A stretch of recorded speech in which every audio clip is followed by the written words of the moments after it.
अस्सलाम वालेकुम स्टूडेंट्स। कल हमने first in first out method of inventory valuation पढ़ा था। इसी क्वेश्चन को हमने कल किया था फर्स्ट इन फर्स्ट आउट से। इसमें हमने ये कहा था कि जब भी कोई चीज़ सेल करनी है, इशू करनी है प्रोडक्शन को या सेल करनी है, तो हम जो मेथड फॉलो कर रहे होंगे that will be first in first out, यानी जो पहले का बाय किया हुआ है उसे पहले हम बेचेंगे। अब आज हम एक और मेथड सीख रहे हैं that is the last in first out. तो इसी क्वेश्चन को हम लास्ट इन फर्स्ट आउट से भी करेंगे और मैंने आपको कल स्टोर लेजर कार्ड बनाना सिखाया था। तो स्टोर लेजर कार्ड जो है वो हम आज बनाते हैं इसी क्वेश्चन से।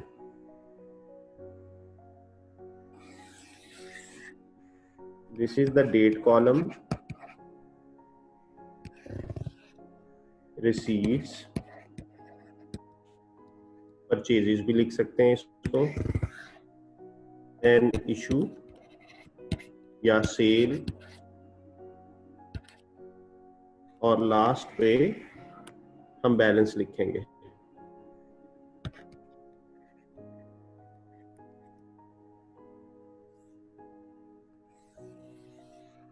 और फिर हमने ये पढ़ा कि रिसीट्स, इश्यूज और बैलेंस को हम फर्दर 3 हिस्सों में डिवाइड कर सकते हैं। और ये भी हमें पता है कि यहाँ पे हमने क्या क्या लिखना होता है, units, per unit cost, total cost, units, per unit cost and total cost. Same in balance, units, per unit cost and total cost. This was the month of March. मार्च की फर्स्ट को आपके पास ओपनिंग में कुछ मौजूद था। Opening में आपके पास first March को 10 यूनिट्स थे eight the rate of 2।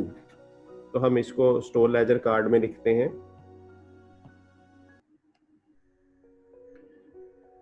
10 units at the rate of 2, per unit cost will be 20। This is the balance on first March. Then we bought 70 units at the rate of 2.2, purchases at the rate 2.2, 70 units at the rate 2.2। इसका total जो है वो हो जाएगा 154। अब आपके पास balance में 10 units already stand कर रहे हैं, 70 यूनिट्स आपके पास और आ गए। तो ये आपका इस डेट के एंड पे बैलेंस होगा। This was the 2nd March. Then on the 3rd March we issued 40 units. अब ये जो 40 यूनिट्स हैं इनकी कॉस्ट क्या होगी? अब हमने मेथड कौन सा यूज करना है आज, लास्ट इन फर्स्ट आउट। जिस तरह कल हम पहले आए हुए को पहले सेल करते थे, तो आज हम लास्ट पे जो चीज आएगी उसको पहले बेचेंगे। तो it means most recent purchases जो हुई हैं वो 70 यूनिट्स की हैं, तो उनमें से 40 यूनिट्स हम सेल आउट कर देंगे। तो 40 एट द रेट ऑफ 2.2, 88। अब बैलेंस में क्या बचेगा? 10 यूनिट उसी तरह हमारे पास महफूज हैं और 70 में से 40 यूनिट हमने सेल कर दिए, तो 30 हमारे पास बच गए।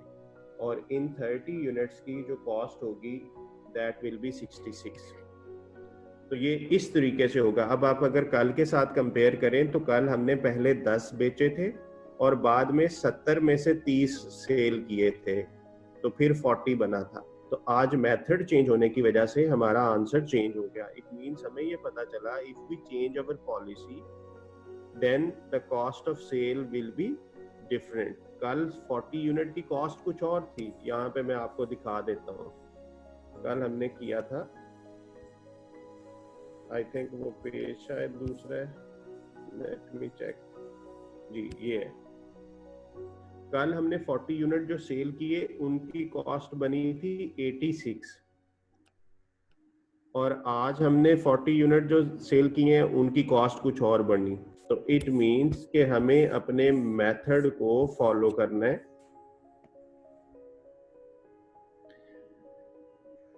$86 था कल, आज 88 है, तो अगर मेथड चेंज हुआ तो आंसर चेंज हो जाएगा। Then on 4th March there is a receipt of 50 units. 4th March receipt of 50 units at the rate of 2.3. The cost will be 115. Now the balance is 10 units at the rate of 2, 20, 30 units at the rate of 2.2, 66, 50 units at the rate of 2.3, 115. This is the balance on this date. Hope so कि आपको इसकी समझ आ गई होगी। Now on 5th March, 5th March को आपने cell किए 70 units. This is 5th March issue हुआ 70 यूनिट्स का। Now the rule is last in first out. तो जो सबसे आखिर पे खरीदा है पहले ये 50 सेल होंगे at a rate of 2.3, 115। Total 70 बेचने थे, तो 30 में से मजीद 20 सेल कर देंगे, तो ये 44 हो जाएगा। बैलेंस क्या बचेगा? 10 यूनिट बचे होंगे वही सबसे पुराने वाले, और 10 बच गए आपके 2.2 में से, और बाकी सेल हो गए। तो देखें क्लोजिंग यूनिट्स कल की तरह 20 ही हैं। कल भी क्लोजिंग यूनिट्स 20 थे, आज भी 20 ही हैं। यूनिट्स पे कोई फर्क नहीं पड़ा, बट क्लोजिंग की वैल्यू कल कुछ और थी, आज कुछ और है। क्लोजिंग स्टॉक की जो वैल्यू है, कल का आंसर कुछ और था, आज का आंसर 42 है। इसी तरह इशू की कॉस्ट जो हमने इशू किया वो 88 प्लस 115 प्लस 44, तो आज इशू की कॉस्ट 247 है। तो ये जो चीज आई, ये क्या चीज है? कॉस्ट ऑफ इशू, यानी जो मैंने प्रोडक्शन को इशू किया उसकी कॉस्ट इतनी है। और अगर आप ट्रेडर हैं तो इसी चीज का नाम होगा कॉस्ट ऑफ सेल्स, क्योंकि मैंने यहाँ पे वर्ड लिखा हुआ है इशू और सेल्स। यानी अगर आप मैन्युफैक्चरर हैं तो इशू टू प्रोडक्शन है, और अगर आप ट्रेडर हैं तो सेल्स होगा। तो इसलिए फिर इस चीज का जो नाम बनेगा 247 का, इसका नाम cost of issue to production भी कह सकते हैं, और दूसरा नाम इसका हो सकता है cost of sales.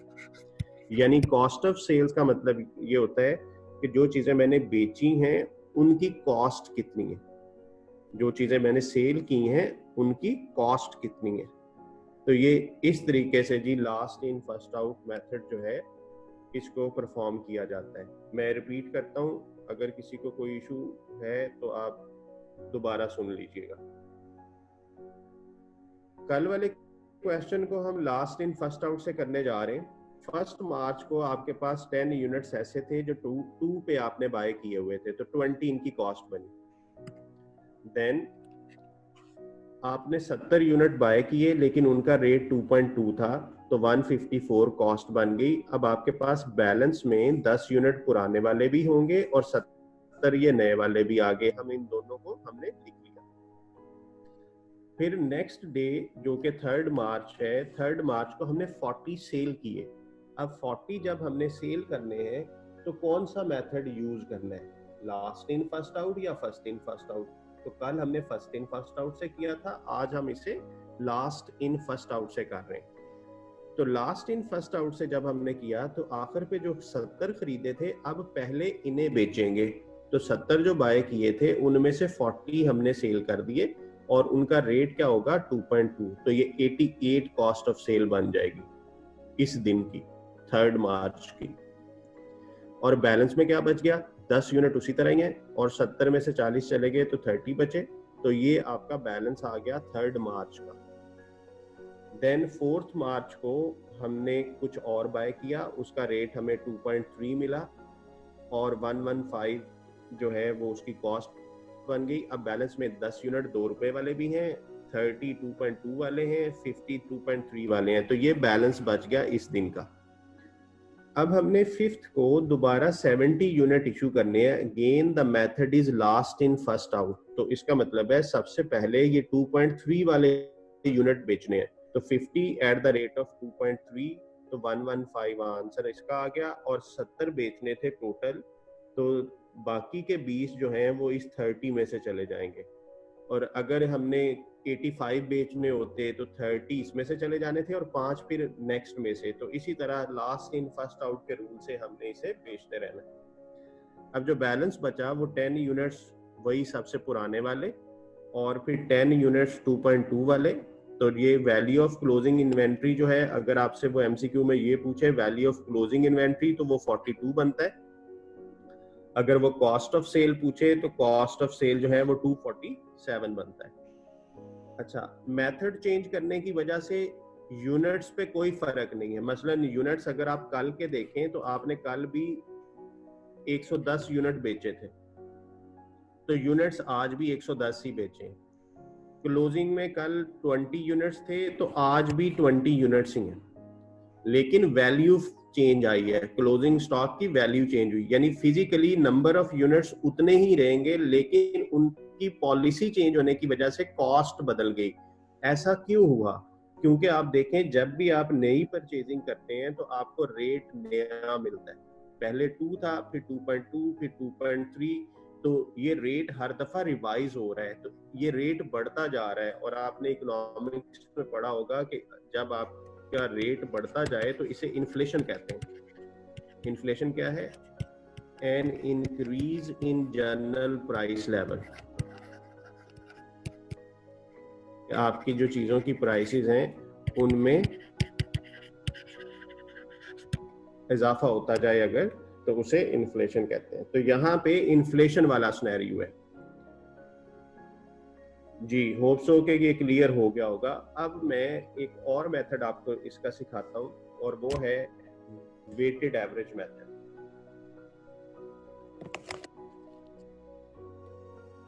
Weighted average में भी स्टोर लेजर कार्ड तो वैसे ही बनेगा, डेट,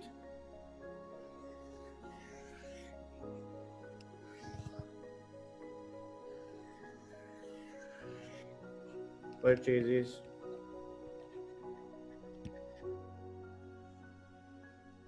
या रिसीट्स भी लिख सकते हैं।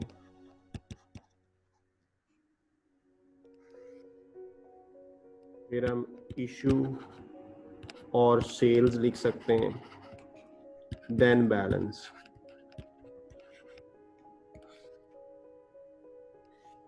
और इनको फर्दर 3-3 कॉलम में डिवाइड कर देना है। Units per unit cost, total cost,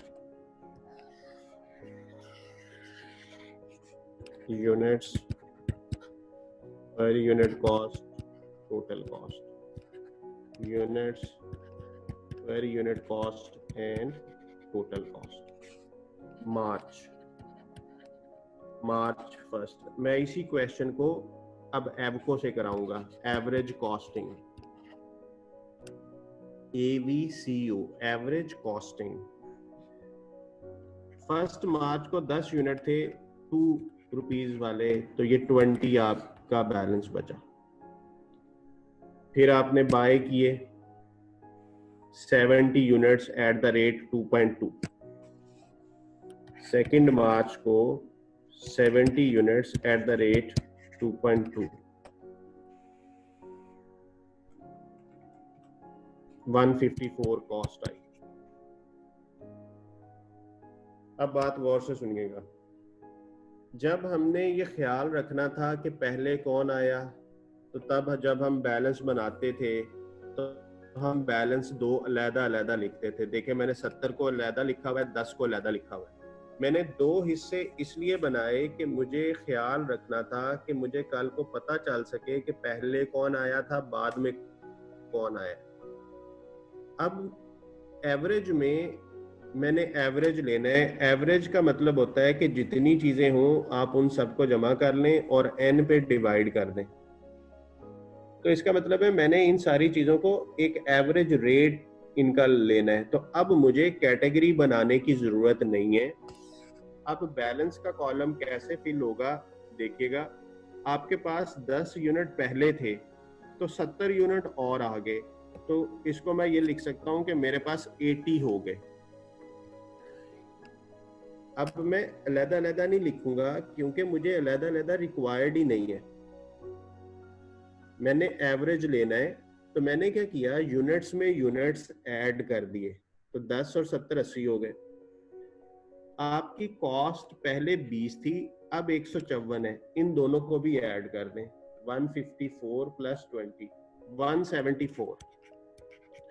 अब देखिएगा यहां पे पर यूनिट रेट क्या होगा।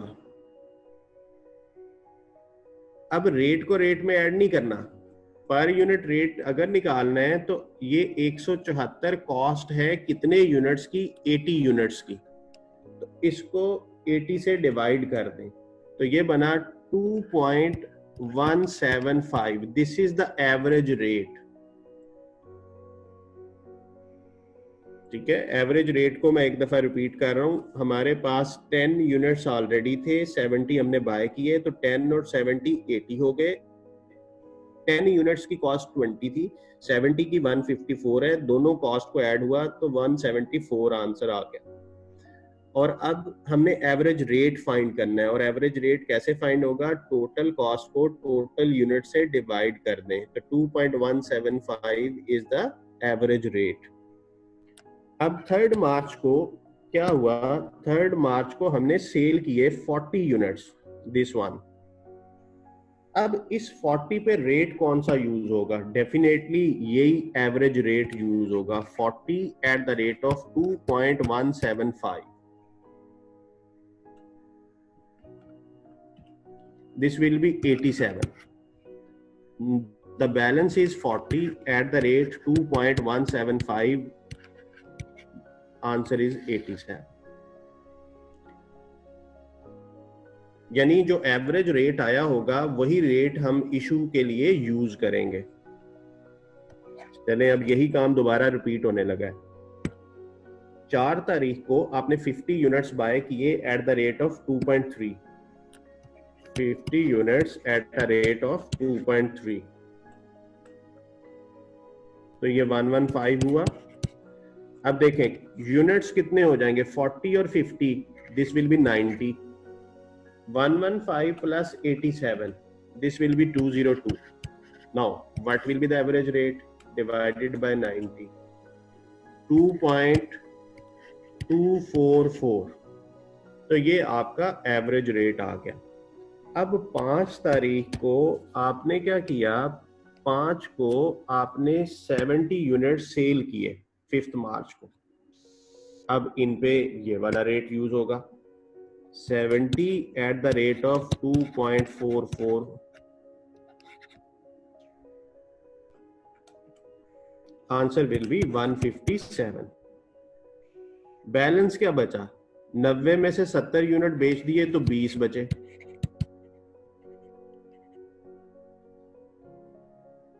और इसको जब आप सॉल्व करेंगे तो ये आ जाएगा 45।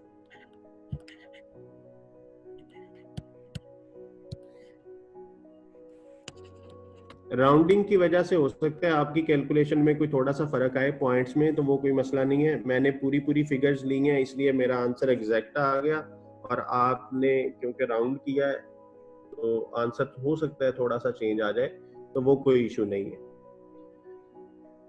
तो देखें अब भी क्लोजिंग में यूनिट्स उतने ही हैं, 20 ही हैं।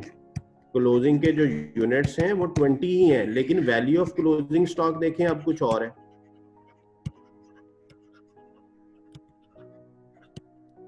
अब 45 आ गई है।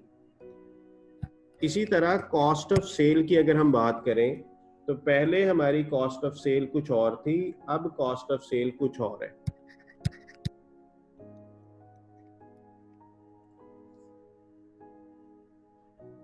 तो ये इस तरीके से जी आपके तीनों मेथड कवर हो गए, first in first out, last in first out and average method.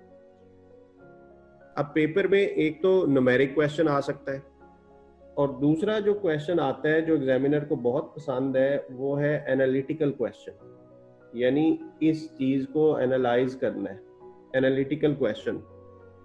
अब वो एनालिटिकल क्वेश्चन मोस्टली थ्योरेटिकल होता है।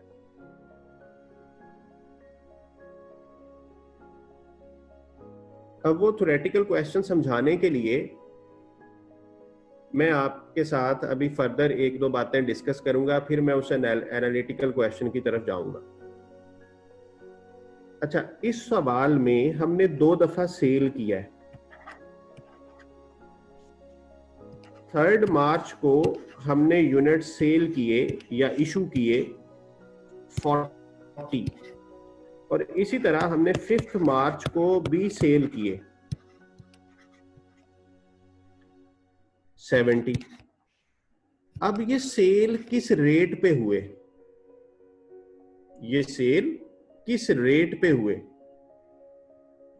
यानी इसकी सेल प्राइस क्या थी, वो इस सवाल में दी नहीं हुई कि वो किस रेट पे सेल हुए। अक्सर सवालों में सेल प्राइस दी होती है उसने कि जो मैंने 40 सेल किए वो मैंने पर यूनिट इतने का बेचा, तो वो सेल प्राइस है। अब कुछ लोग कंफ्यूज हो जाते हैं, जब स्टोर लेजर कार्ड बनाते हैं तो वो यहां पे भी उसी को लिखना चाहते हैं। स्क्रीन पे देखिएगा, अगर यहाँ पे सेल प्राइस दी होती, क्योंकि आप कोई और इलस्ट्रेशन देखेंगे या क्वेश्चन देखेंगे तो वहां पे उसने इसकी सेल प्राइस दी होगी, तो वो जो सेल प्राइस है उसका मतलब है कि ये कितने का बिकेगा। और यहाँ जो हम लिखते आ रहे हैं ये 2.17 ये कॉस्ट है, यानी जो यूनिट मैंने सपोज करें मैंने 10 रुपए का बेचा है जी, तो ये गिवन था, थोड़ी देर के लिए सपोज कर लेते हैं, क्वेश्चन में गिवन था कि मैंने 10 रुपए का सेल किया है, 40 यूनिट सेल किए 10 के हिसाब से, फिर मैंने 70 सेल किए 10 के हिसाब से। तो ये तो उनका रेवेन्यू वाली फिगर आई कि मुझे टोटल रेवेन्यू कितना जनरेट होगा, 400 इसका रेवेन्यू आएगा और 700 इसका आएगा, तो ये रेवेन्यू है। और ये जो कॉलम में हम लिख रहे हैं ये कॉस्ट है, तो इसलिए आपने कभी कंफ्यूज नहीं होना, ये कॉस्ट का कॉलम है। और आपको याद होगा मैं हर जगह पर यूनिट कॉस्ट लिखता आया हूं। ये देखें, ये भी 2.2 क्या है, पर यूनिट कॉस्ट। ये 2.3 क्या है, पर यूनिट कॉस्ट। तो ये कॉस्ट का कॉलम होता है। और ये जो है जो उसने क्वेश्चन में दिया होगा that will be the sale price. तो अगर हम इस सवाल में देखें तो हमारा जो टोटल रेवेन्यू बना, टोटल रेवेन्यू बन गया 1100। और अगर मैं इनकम स्टेटमेंट बनाऊं, आप सब लोगों ने ऑलरेडी एफएफए में बहुत अच्छी अच्छी इनकम स्टेटमेंट्स बनाई हुई हैं। हमने 3 मेथड पढ़े, 3 मेथड्स। सबसे पहले हमने फर्स्ट इन फर्स्ट आउट पढ़ा, फिर हमने एवको पढ़ा, फिर हमने लास्ट इन फर्स्ट आउट पढ़ा। इन तीनों मेथड्स में रेवेन्यू तो हमारा 1100 ही होगा, क्योंकि रेवेन्यू तो कॉस्टिंग मेथड पे डिपेंड ही नहीं करता, वो जितने का भी बिकेगा वो तो तीनों मेथड्स में वही है। हाँ, फर्क कहाँ पड़ता है, कॉस्ट ऑफ सेल पे फर्क पड़ता है। अब कॉस्ट ऑफ सेल जो है वो फर्स्ट इन फर्स्ट आउट में हमने कितनी फाइंड की थी, वो हम यहां से देख लेते हैं कि हमने cost of sale first in first out में 243 कैलकुलेट किया है। ये फर्स्ट इन फर्स्ट आउट है जो कल पढ़ा था, 243 आपके पास हैंडआउट्स में आपने लिखा होगा। तो इट मींस 243 आपकी कॉस्ट ऑफ सेल थी। और मैं सपोज कर रहा हूं आपका कोई और खर्चा नहीं है, तो आपका जो ग्रॉस प्रॉफिट है वो आपका बन जाएगा 857 और यही आपका नेट प्रॉफिट है, और कोई खर्चा है ही नहीं, सपोज कर लिया मैंने अभी। अच्छा, एवको में कॉस्ट ऑफ सेल हमने कैलकुलेट की है अभी 244, तो ये 244 हो गया। तो ये आंसर जो है ये 856 हो जाएगा। और इसी तरह लास्ट इन फर्स्ट आउट में हमने कॉस्ट ऑफ सेल कैलकुलेट की है 247, ये आज अभी किया है 247 कॉस्ट ऑफ सेल। तो 247 लिखेंगे तो फिर आपका जो प्रॉफिट होगा वो 853 का हो जाएगा। तो देखें, मेथड चेंज करने की वजह से रेवेन्यू में कोई फर्क नहीं आया, कॉस्ट ऑफ सेल चेंज हुई, प्रॉफिट भी चेंज हुआ। और एक और चीज हम ऑब्जर्व करते रहे हैं कि वैल्यू ऑफ इन्वेंट्री भी चेंज होती है।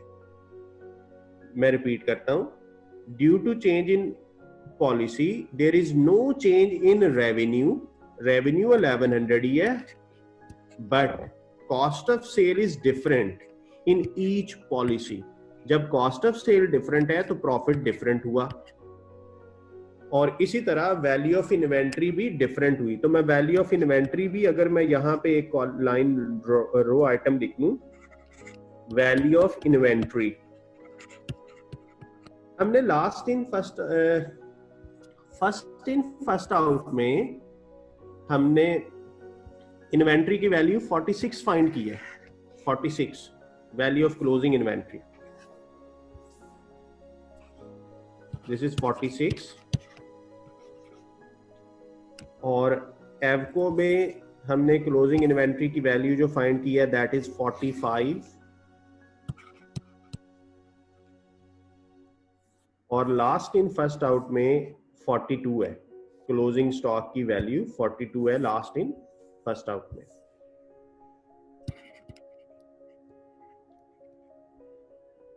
तो देखें, वैल्यू ऑफ इन्वेंट्री भी हर दफा चेंज हुई।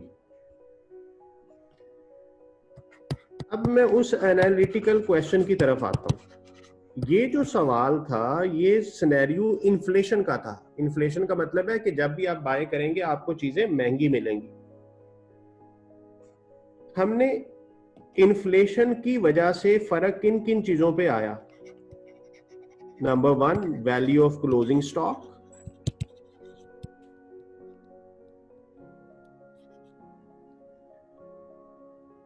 कॉस्ट ऑफ सेल्स,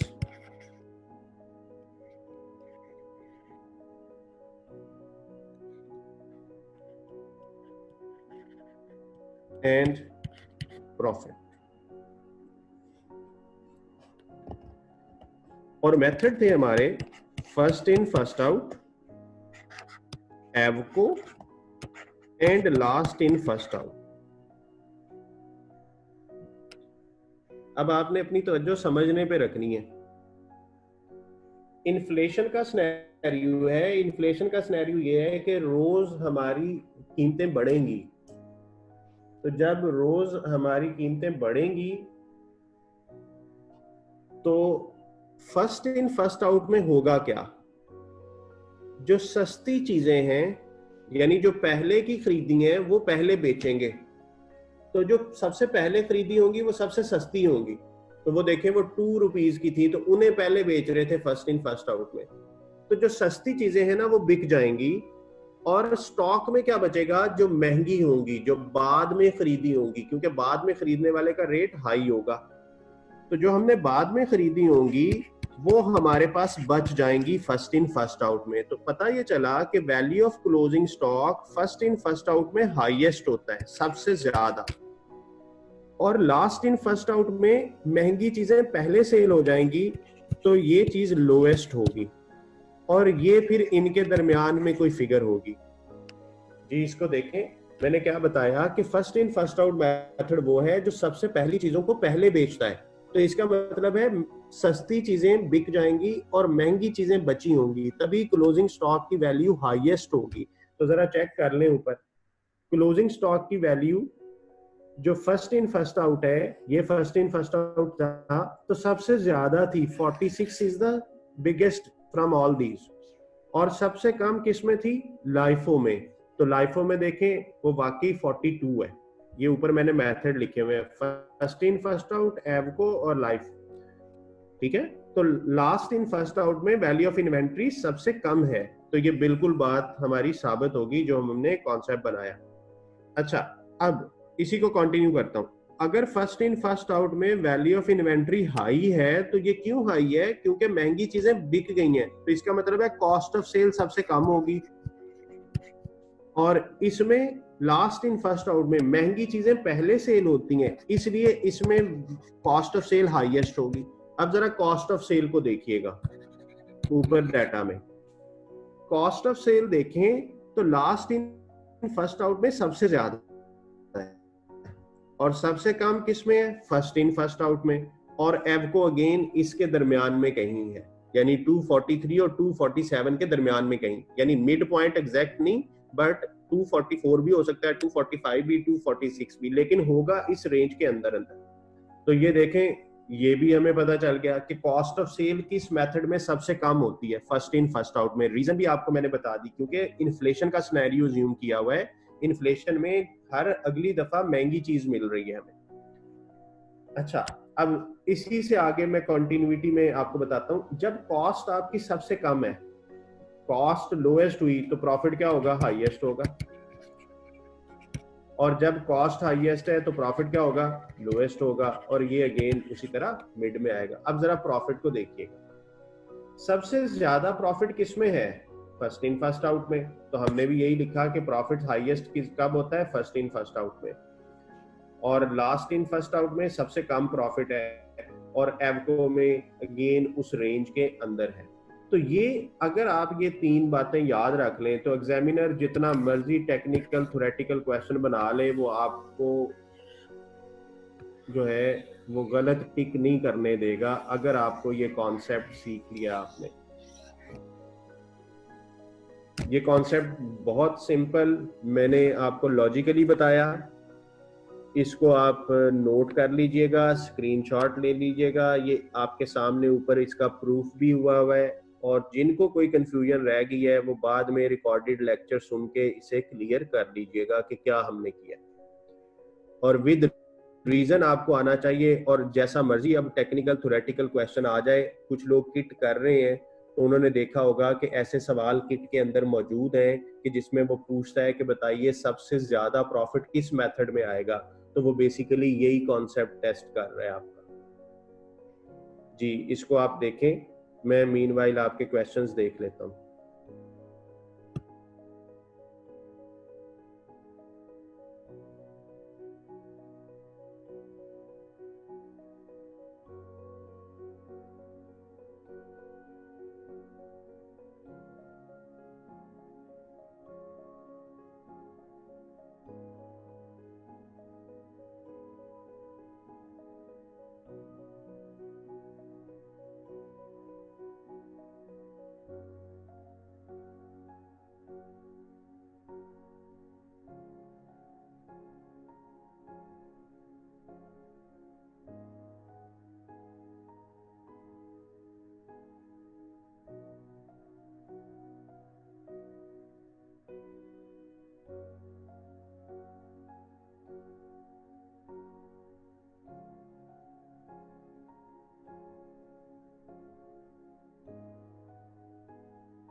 जी मैंने क्वेश्चंस आपके देख लिए।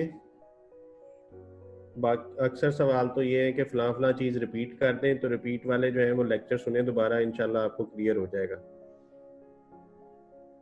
एक सवाल है कि मोस्टली कौन सा मेथड यूज किया जाता है, यानी प्रैक्टिकली हम कौन सा मेथड यूज कर रहे होते हैं। There is no fix rule. आपको जो मेथड सूट करता है आप उस मेथड को यूज कर लें, ठीक है। आपकी ऑर्गेनाइजेशन को जो मेथड सूट करता है, आप समझते हैं कि ये वाला मेथड मेरे इस बिजनेस सिनेरियो में ज्यादा सूटेबल है, तो आप वो मेथड यूज कर लें। तो आप कोई भी मेथड यूज कर सकते हैं, बट जो मेथड आपने सेलेक्ट किया वो मेथड आपने अब फ्यूचर में कंसिस्टेंसी के साथ यूज करना है। फंडामेंटल्स ऑफ फाइनेंशियल अकाउंटिंग में एक कॉन्सेप्ट पढ़ाया जाता है कंसिस्टेंसी। कंसिस्टेंसी का मतलब है accounting policies are followed in future with consistent way. यानी जो कंसिस्टेंसी का मतलब ये बना कि जो भी पॉलिसी हमने सेलेक्ट की वो पॉलिसी हम अब हर दफा वही रखेंगे अनटिल अनलेस कि कोई लीगल रिक्वायरमेंट आ जाए कि आप ये वाली पॉलिसी नहीं रख सकते। मसलन पहले ये चॉइस मौजूद होती थी कि आप इन तीनों में से कोई भी पॉलिसी सिलेक्ट कर सकते थे, तो लास्ट इन फर्स्ट आउट जो है ये बाद में खत्म कर दिया गया। यानी जो IFAC है, इंटरनेशनल फेडरेशन ऑफ अकाउंटेंट्स, इसका एक स्टैंडर्ड है IAS 2, इंटरनेशनल अकाउंटिंग स्टैंडर्ड 2। ये आपने FFA में पढ़ा है।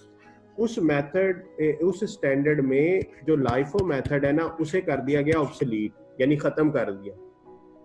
तो जब लाइफो मेथड को खत्म किया गया तो जो कंपनियां लाइफो को फॉलो करती थी उनको अब फ्यूचर में लाइफो को फॉलो नहीं करना, तो लीगल रिक्वायरमेंट आ गई that you can not use this method. तो मैंने बात की थी कि आपने जो मेथड एक दफा सेलेक्ट किया उस मेथड को आप कंसिस्टेंसी के साथ फॉलो करेंगे, और जो आपने मेथड सेलेक्ट कर लिया है अगर उसे छोड़ना पड़ जाए तो उसकी कोई रीजन हो सकती है, हो सकता है कोई लीगल रिक्वायरमेंट आ जाए। जैसे अभी मैंने कहा कि IAS 2 रिवाइज हुआ तो लास्ट इन फर्स्ट आउट को खत्म कर दिया गया, तो जो कंपनियां लास्ट इन फर्स्ट आउट को यूज करती थी उन्होंने अब आइंदा इसे यूज नहीं करना। इसी तरह सम टाइम मैनेजमेंट खुद कहती है कि अगर मैं पहले first in first out use कर रही थी तो मुझे अब एवरेज पे शिफ्ट हो जाना चाहिए। तो आप कंसेंसस के साथ उसको एग्री करें कि ठीक है, हम समझते हैं कि अब से ऑनवर्ड हमारे लिए एवरेज कॉस्टिंग ज्यादा सूटेबल है, तो हम एवरेज पे शिफ्ट हो रहे हैं। तो फिर आप फ्यूचर में किसी भी वक्त शिफ्ट हो सकते हैं, लेकिन ये बिहेवियर आपका ऐसा ना हो कि एक साल एवको पे, एक साल फर्स्ट इन फर्स्ट आउट पे, फिर अगेन एवको पे, फिर फर्स्ट इन। यानी एक वो जो आदत नहीं बनानी इस पॉलिसी को चेंज करने की। ये शाजो नाजर होता है कि बहुत सारे सालों के बाद जाके आपको लगे कि अब ये वाली पॉलिसी सूटेबल नहीं है। तो प्रैक्टिकली आप कौन सा मेथड यूज करेंगे, which ever suits you best, और जो मेथड सेलेक्ट कर लिया अब उसे कंसिस्टेंसी के साथ फॉलो करना है। अब मैं आपको आपकी बुक दिखाता हूँ। तो पेज नंबर 25 तक हम कर चुके हैं। 26 में ये स्टोर लेजर कार्ड बना हुआ है। ये मैं आपको यहां से भी बना के दिखा सकता था, लेकिन मैंने आपको करके दिखाया ताकि आपकी बेटर अंडरस्टैंडिंग बन सके। तो ये स्टोर लेजर कार्ड बड़ा साफ सुथरा बना हुआ है, इसको यहां से देख लीजिएगा। ये आगे इसके एडवांटेजेस डिसएडवांटेजेस हैं, ये सारी बातें मैं ऑलरेडी बातों में डिस्कस कर चुका हूं। आपने खुद से सेल्फ रीडिंग करनी है इनकी एडवांटेजेस डिसएडवांटेजेस की। फिर इसी तरह उसी क्वेश्चन को लास्ट इन फर्स्ट आउट से किया गया, देन यही आंसर हमारे टैली है उसके साथ, फिर एवरेज के साथ, और ये एवरेज भी आ गई, हमने भी ऐसे किया है। ये हमारे आंसर्स उसके साथ टैली हैं, तो आप इसको देख लीजिएगा। ये कंप्लीट सॉल्व हुआ है क्वेश्चन। अगेन इसके भी एडवांटेजेस डिसएडवांटेजेस हैं। ये टेस्ट योर अंडरस्टैंडिंग 9 से लेके 12 तक का है, तो ये डाटा आपने यूज करना है 9 से 12 तक। तो 4 MCQs उसने पूछे हैं, ये आपने खुद से करना है, ये आप बना के देख लीजिएगा। और टेस्ट योर अंडरस्टैंडिंग का सोल्यूशन चैप्टर एंड पे मौजूद होता है। तो ये आपने करना है क्योंकि मैंने आपको एक कॉम्प्रीहेंसिव क्वेश्चन करवा दिया। अच्छा, एक कॉन्सेप्ट जो मैं आपका और बिल्ड करना चाह रहा हूं वो ये है कि अभी हमने ये जो कैलकुलेशन की आपके सामने, ये स्टोर लेजर कार्ड बनाया, लास्ट इन फर्स्ट आउट में भी, फर्स्ट इन फर्स्ट आउट में भी और एवको में भी। ये ट्रांजैक्शंस मैंने डेट वाइज की हैं, तीनों में, लाइफो में, फाइफो में और एवको में। ये ट्रांजैक्शंस हैं डेट वाइज, यानी जैसे ही कोई रिसीट्स आ रही हैं मैं इसे अपडेट कर रहा हूं, जैसे ही मैं इशू कर रहा हूं मैं इसे अपडेट कर रहा हूं। तो इट मींस ये जो मेथड है इसको कहते हैं परपेचुअल इन्वेंट्री सिस्टम। परपेचुअल की डेफिनेशन ये थी कि हर वक्त हमें पता है कि हमारे पास क्या बैलेंस है, तो इस मेथड को कहते हैं परपेचुअल इन्वेंट्री सिस्टम। इसी का ऑल्टरनेट एक मेथड उस दिन बताया था कि पीरियोडिक सिस्टम भी होता है। तो पीरियोडिक सिस्टम में हम डेट वाइज ट्रांजैक्शंस नहीं करते, हम सिर्फ कुछ महीने के बाद या 2 महीने के बाद या 1 हफ्ते के बाद हमने एक टाइम पीरियड फिक्स कर दिया होता है, हम उस सर्टेन टाइम पीरियड के बाद जाके बैलेंस चेक कर लेते हैं। तो इसका मतलब है कि जो पीरियोडिक सिस्टम हुआ उसके अंदर फाइफो और लाइफो का कॉन्सेप्ट नहीं बन सकता, क्योंकि फर्स्ट इन फर्स्ट आउट में हमें ख्याल रखना है कौन पहले आया कौन बाद में आया। तो वो ख्याल तभी रख पाएंगे जब हम उसकी प्रॉपर रिकॉर्डिंग करेंगे। तो पीरियोडिक में तो प्रॉपर रिकॉर्डिंग ही नहीं हो रही, तो पीरियोडिक में तो हम at the end of the period जाके बैलेंस चेक करते हैं। तो जो फर्स्ट इन फर्स्ट आउट है और लास्ट इन फर्स्ट आउट है, this will only apply in perpetual inventory system. जबकि जो एवरेज है, एवरेज परपेचुअल में आपके सामने स्क्रीन पे नजर आ रहा है, इस वक्त परपेचुअल में बना हुआ है, डेट वाइज ट्रांजैक्शंस हुई हैं, लेकिन एवरेज को पीरियोडिकली भी देखा जा सकता है। तो अब मैं आपको उसका कॉन्सेप्ट देता हूं, पीरियोडिक वेटेड एवरेज।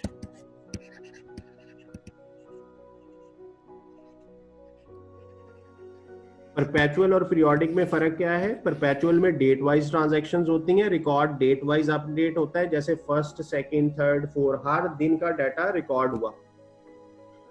पीरियोडिक में ये होगा कि हमें पता होगा कि ओपनिंग में क्या है। जैसे इस सवाल में देखें, हमारे पास 10 यूनिट थे eight the rate of 2, opening balance $20 का था। फिर हमने कुछ खरीदा, परचेजेस, हमने कुछ परचेजेस की थी, वो भी मैं आपके साथ यहां से ही देख के लिख लेता हूं कि परचेजेस हमने क्या क्या की हैं। स्क्रीन पे देखिएगा, हमने एक परचेजेस की हैं 70 की और एक की हैं 50 यूनिट्स की। 70 पे हमें रेट मिला है 2.2 और 50 पे मिला है 2.3। तो इसका मतलब है हम इसको अगर परचेजेस में लिखें तो 70 यूनिट्स हमने खरीदे 2.2 पे और 50 यूनिट्स हमने खरीदे 2.3 पे। तो इसका जो आंसर है वो भी हम लिख लेते हैं, 154 ये बना, और 50 इंटू 2.3 जब करेंगे तो 115 ये हो जाएगा। अब हमने इशू भी किए, इशू या सेल। हमें ये पता है कि हमने इशू किए थे 40 यूनिट एक दफा, 70 यूनिट एक दफा। अब पहले क्या था, हम साथ साथ हिसाब लगा रहे थे, अब हम साथ साथ हिसाब नहीं लगाएंगे, हमने आखिर पे जाके देखना है कि मैंने जो इशू किए 40 एक दफा और 70 एक दफा, मैंने जो 110 यूनिट बेचे इनकी क्या कॉस्ट होगी और फिर टोटल कॉस्ट कितनी होगी ये बताना है।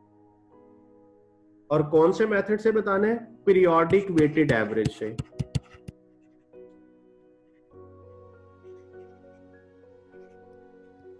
तो पीरियोडिक वेटेड एवरेज में कैसे कैलकुलेशन होनी है ये अब आपको सिखाने लगा हूं। ये मैंने आपके सामने डाटा लिख लिया कि ये डाटा था, ओपनिंग में इतने पर पड़े थे, मैंने खरीदे हैं इतने और मैंने बेचे हैं 110। तो मुझे बता दें कि 110 की कॉस्ट क्या होगी। अगर परपेचुअल से होता तो स्टोर लेजर कार्ड बनना था प्रॉपर डेट वाइज, जो पहले बनाया हुआ है। अब पीरियोडिक में रूल सुन लें। पीरियोडिक में जो आपने वेटेड एवरेज रेट निकालना है periodic weighted average rate that will be equal to opening balance plus purchases divided by opening units plus purchases units। अब इस क्वेश्चन के मुताबिक ओपनिंग बैलेंस जो है वो $20 का है और आपने जो खरीदारी की है वो 154 एक है और 115 एक है और ओपनिंग के यूनिट्स 10 थे और फिर आपने जो बाय किए वो 70 प्लस 50, यानी ऊपर हमने रुपीस या डॉलर लिखे और नीचे हमने यूनिट्स लिखे उसी चीज के। तो ये कॉस्ट कितनी हो जाएगी 20 plus 154 plus 115, the cost will B 289 और आपके यूनिट्स कितने हो जाएंगे 130 130। तो आपका पर यूनिट रेट क्या आ गया 2.22। तो ये पीरियोडिक वेटेड एवरेज रेट आया। अब अगर आपको कॉस्ट ऑफ सेल फाइंड करनी है, यानी कॉस्ट ऑफ सेल का मतलब है जो यूनिट्स मैंने बेचे उनकी क्या कॉस्ट है, units sold into per unit cost. Units sold are 110 into 2.2, 2.22,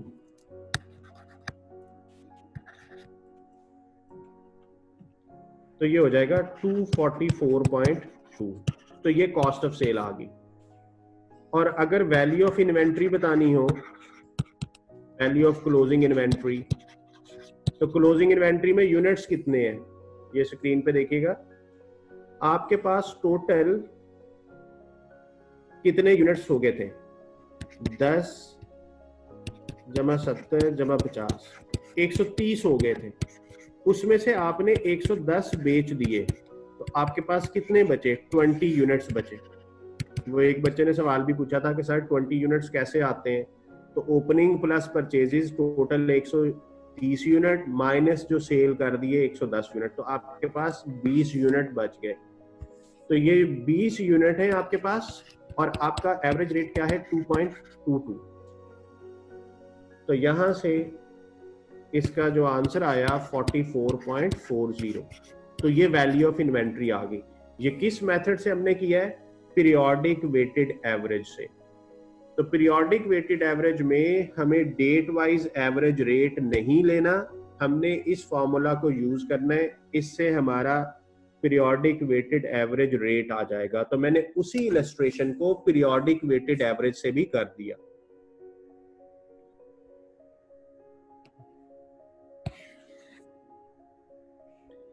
ये मटेरियल की इन्वेंट्री का अकाउंट हमने कल ही पढ़ लिया था कि कौन सा अकाउंट डेबिट होगा कौन सा अकाउंट क्रेडिट होगा।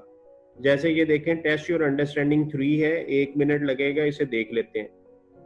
तो करना क्या है, ट्रांजैक्शन है, डेबिट कौन सा अकाउंट होगा और क्रेडिट कौन सा अकाउंट होगा। आपने इशू किया मटेरियल टू प्रोडक्शन, तो डेबिट क्या होगा वर्क इन प्रोसेस और क्रेडिट क्या होगा मटेरियल अकाउंट। परचेज किया न्यू मटेरियल ऑन क्रेडिट, तो मटेरियल अकाउंट डेबिट होगा और पेएबल अकाउंट क्रेडिट होगा। ये एंट्रियां कल मैं आपको सिखा चुका हूं, इसलिए मैं बस जल्दी जल्दी से बताता जा रहा हूं। मटेरियल रिटर्न्ड फ्रॉम स्टोर, तो जब स्टोर से from to store from production, तो जब स्टोर को मटेरियल मिला तो मटेरियल अकाउंट डेबिट और work in process account credit. Materials को राइट ऑफ किया, अच्छा राइट ऑफ की एंट्री कल डिस्कस नहीं की थी। राइट ऑफ का मतलब है कि कोई मटेरियल जो था वो हमारे पास पड़ा हुआ था, लेकिन जब हमने जाके उसे चेक किया तो वो एक्सपायर हो गया। अब वो जो एक्सपायर्ड मटेरियल है उसे जब राइट ऑफ करना है तो वो एक्सपेंस बनेगा, ठीक है, तो वो एक्सपेंस बनेगा। तो ये लॉस कहलाता है, लॉस अकाउंट डेबिट और मटेरियल अकाउंट क्रेडिट। ये एंट्री होती है राइट ऑफ मटेरियल की। राइट ऑफ का मतलब क्या है कि कोई मटेरियल पड़ा हुआ था हमारे पास, जब हमने उसे चेक किया तो वो या एक्सपायर था या वो ज़ाया हो गया, तो अब हमने उसे राइट ऑफ करना है, ख़त्म करना है, तो मटेरियल का अकाउंट क्रेडिट होगा। और लॉस या प्रॉफिट एंड लॉस भी लिख सकते हैं इसको, लॉस अकाउंट या प्रॉफिट एंड लॉस अकाउंट, यानी हमने अपना एक्सपेंस बना लिया इसे। ये जो लॉस होता है ये एक तरह से एक्सपेंस बन गया। Indirect material transfer to production, तो इसका हमने पढ़ा था एफओएच अकाउंट डेबिट और मटेरियल अकाउंट क्रेडिट। तो ये हमने कल ऑलरेडी अंडरस्टैंडिंग की थी डबल एंट्री सिस्टम की। तो इसका आंसर होगा चैप्टर एंड पे, आप उसे देख लीजिएगा। कोई वर्ड थोड़ा बहुत हो सकता है चेंज हो सॉल्यूशन के साथ, लेकिन ओवरऑल कॉन्सेप्ट यही होगा।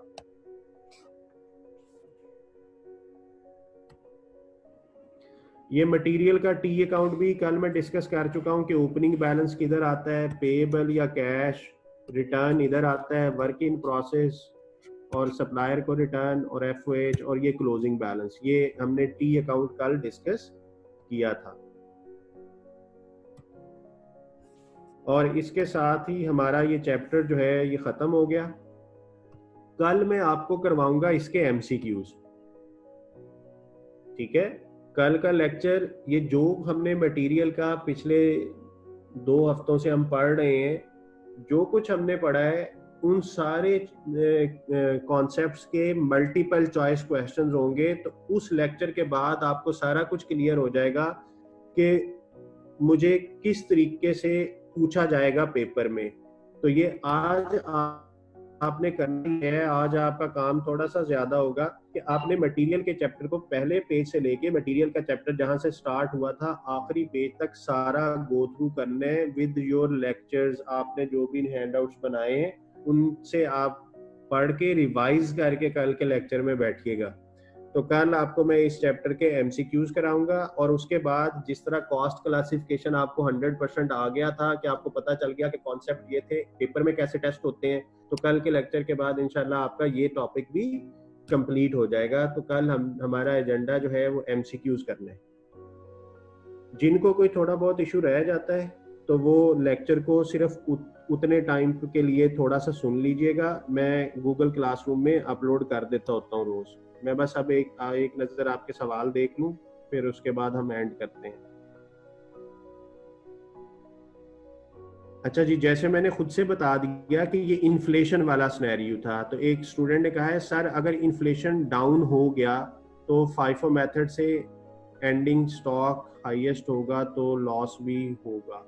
अच्छा, ये तो सवाल उसने खैर ज्यादा कम्प्लेक्स बना दिया है। स्टूडेंट ये पूछना चाह रहा है कि अगर ये इन्फ्लेशन है तो इन्फ्लेशन से रिवर्स हो जाए तो वो डीफ्लेशन होता है। तो अगर प्राइसेस कम होने लग जाए तो फिर ये जो हमारा रूल बना था ये इससे उल्टा हो जाएगा। तो इसलिए मैंने वहां पे पर्टिकुलरली लिखा था कि ये कौन से सिनेरियो में मैं बात कर रहा हूँ, मैं इन्फ्लेशन में कर रहा हूँ या डीफ्लेशन में। तो इन्फ्लेशन में ये है जो आपको लिखवा दिया। तो अगर ये प्राइसेस कम होने लग जाए तो फिर ये रिवर्स होगा, यानी जो हाईएस्ट थी वो लोएस्ट हो जाएगा, जो लोएस्ट है वो हाईएस्ट हो जाएगा। अच्छा, एक कॉन्सेप्ट होता है मूविंग एवरेज। मूविंग एवरेज एक टेक्निक है कि जो एवरेज हम इस तरीके से फाइंड करते हैं, इसको कहते हैं अरिथमेटिक मीन। जिन्होंने मैथ पढ़ा हुआ है तो ये एवरेज अरिथमेटिक मीन है एक तरह से। और मूविंग एवरेज जो है, मूविंग एवरेज का मतलब होता है कि एवरेज मूव कर रही है, वो स्टैटिस्टिक्स की टर्म है। उसको हम अभी कॉस्टिंग में इस स्टेज पे यूज नहीं कर रहे, हम उसको अगले सेमेस्टर में मैनेजरियल लेवल 2 में मूविंग एवरेज का कॉन्सेप्ट आएगा तो उसको वहां पे डिस्कस करेंगे, इस सिलेबस का हिस्सा नहीं है।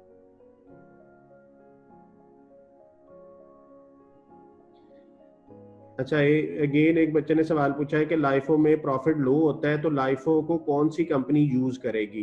तो मैंने कहा कि सम टाइम आपको ऐसा होता है कि ये यूज करना मजबूरी बन जाता है, लास्ट इन फर्स्ट आउट, तो उस सूरत में कर लें। और इसी चीज को देखते हुए IS2 जो है वो रिवाइज हो गया, उसने इसे खत्म कर दिया था।